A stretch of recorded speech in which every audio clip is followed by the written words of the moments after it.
that is something that I would tell people if they're thinking about your class to be in part of your course. I would definitely recommend it to anyone who's in recruiting. You can take Donnie's course. You can do it like the way that I did it, whereas like you learn stuff, you incorporate it into what you're doing that's already working, and you build on it from there. Or if you're someone who is like, I just want to be told exactly what to do, tell me what to do and I'll do it. The course is set up for that too. And you can just do the paint by number type of way too. What of our work together do you feel like has been most impactful for you?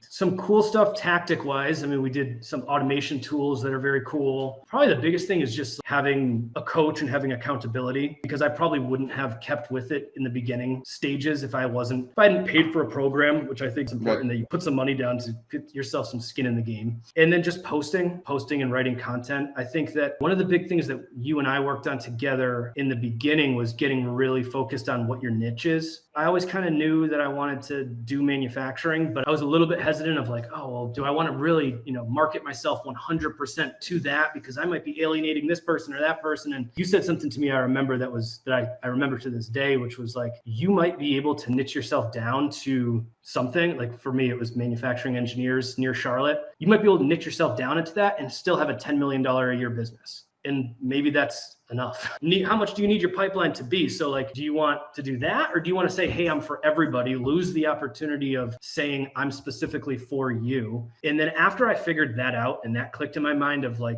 once you're niched, it's really like a force multiplier of what you can deliver to the companies. It informs every conversation you have with clients. It informs your content that you post. It informs your candidate conversations, because you go from being like, hey, my name's Mike, I'm a recruiter, can I help you? To, hey, I'm Mike. I have my own business where all that I do is manufacturing engineers and plant managers near Charlotte. I talk to, 50 to 60 people in this niche every single day. On a normal month, we place between 6 and 8 people into this field. I just placed someone at a competitor who's direct next door to you. Yeah, that was a big part of it for me, was just like getting clear on who is your target client, what's your target client avatar, what do they look like, why are they your target client? One of the things that's really key about becoming like a relevant authority in your market is your market knowing that you exist for them. And that's what you've created with your niche. It's like you are now working on becoming that go-to guy in the manufacturing space with ops and everything else that you're doing becomes a lot more clear, because it's like not only just manufacturing, there's company size, there's the hiring decision maker. Now you know what it's like to be in his seat every single day. You can express his pains and problems. So that's awesome, man. Thank you for diving in and sharing how that's impacted you. Sitting here today, I almost can't believe I'm saying this, because I was like die on the hill of cold calls type of a guy. And I still make a ton of cold calls, right? But last month we had a good month. I think we had 7 deals. And I look back, and of those 7 deals, most of them were originated from something social media, LinkedIn related. But it took a little bit of time. It's not, get rich quick thing. But this is what my process is today when it comes to integrating the whole combination. So what I like to do for business development is I do make cold calls, cold emails, right? Some of that being automated. So you can't really automate a cold call. I guess you could automate a message, but I'll find a company that I want to talk to. I'll cold call them. Most of the time they don't answer, right?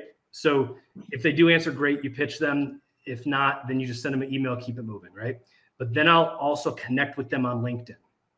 And you know how they'll say, like, in order to close a deal, you have to have, I forget the number, it's like 8 to 12 touches before someone will buy. Right. It always changes, but yeah, yep. Whatever number you say it is, it's always one more than, like if I said, oh, it's 9. Then absolutely, yeah. It's 12, it's 13. The difference now is when you connect with someone on LinkedIn, every time that they see your post, that counts as, to me, that counts as a touch point.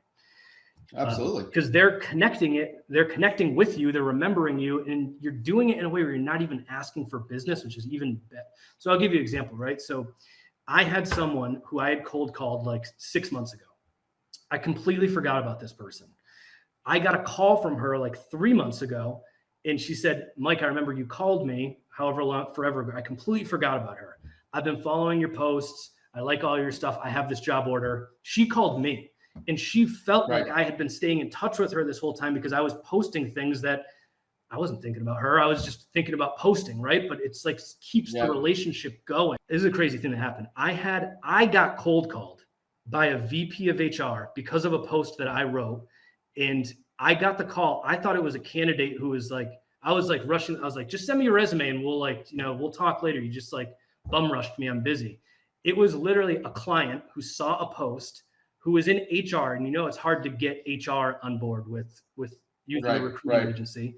And he was just like, Mike, I've been liking your content. I want to work together. We've done multiple deals. So yeah, it can work. It can definitely work. You've created your own system. So yeah, you've used like what we did in the Relevant Recruiter program. You're applying that. And this is really what my best clients do is they take and they kind of build their own thing that works for them. Right. But like everything is kind of tied together and you're creating this flow and, you're staying top of mind essentially, to your audience. And so, your cold call is not even necessarily cold because you've warmed these people up and then they're getting to know you. And like you're saying, there's all these touch points. I think it's just incredibly important for people to see like, and just understand that, when you're sharing, like, this is how it's actually happening. Like, this isn't theory. Like, this is how it happens. This is how it works. Like, stay top of mind, post content that's valuable. People will either reach out or if I've called them before, I'm going to get on their radar. So that is something that I would tell people if they're thinking about your class to be in part of your course or not. Number one, I would definitely recommend it to anyone who's in recruiting. But number two, my thing is like, I don't love doing like a paint by numbers. Like I like to just, if I was taking a class or reading a book or whatever, I'm not going to implement every single thing and just change my life, turn it upside down and change my recruiting process from scratch. So you can take Donnie's course. You can do it like the way that I did it, whereas like you learn stuff, you incorporate it into what you're doing that's already working and you build on it from there. Or if you're someone who is like, I just want to be told exactly what to do, tell me what to do and I'll do it. The course is set up for that too. And you can just do the paint by number type of way too. I'm like a bad student. I want to just, I don't want to do everything the way that it's prescribed to do because I already have systems in place that I like. Right. So you can do it either way is the cool thing. Yeah. The problem is just everyone's looking for what's the one thing that I have to do to bill $1 million a year. And it's like, no, you have to do 100 things simultaneously all at the same time and be good at them. If that's what you want, there's no get rich quick. There's no flip a switch. There's no anything like that. You got to push yourself to do the sales side of the business. Everyone who I talk to. So like, this is the top question that or like the top topic that if I'm talking to recruiters, it's like, hey, Mike, you started your own agency. That's cool. I think I'm ready to start my own agency too. I've been doing this for 1.5 years and I'm only a sourcer. I'm only doing the candidate side of the business. And that's fine to be there at that point in your journey. But if you feel like you want to start a business for yourself someday and work for yourself, you have to do the full desk experience because that's what you're doing when you start a business. So get comfortable with the sales side of it. You have to, this is a sales job. I'm sorry to tell you. Marketing is part of business development. So it's sales and marketing. Both of those things are combined, but you have to be on the phone a lot, whether it's following up on someone who is liking your posts, calling them to stay in touch.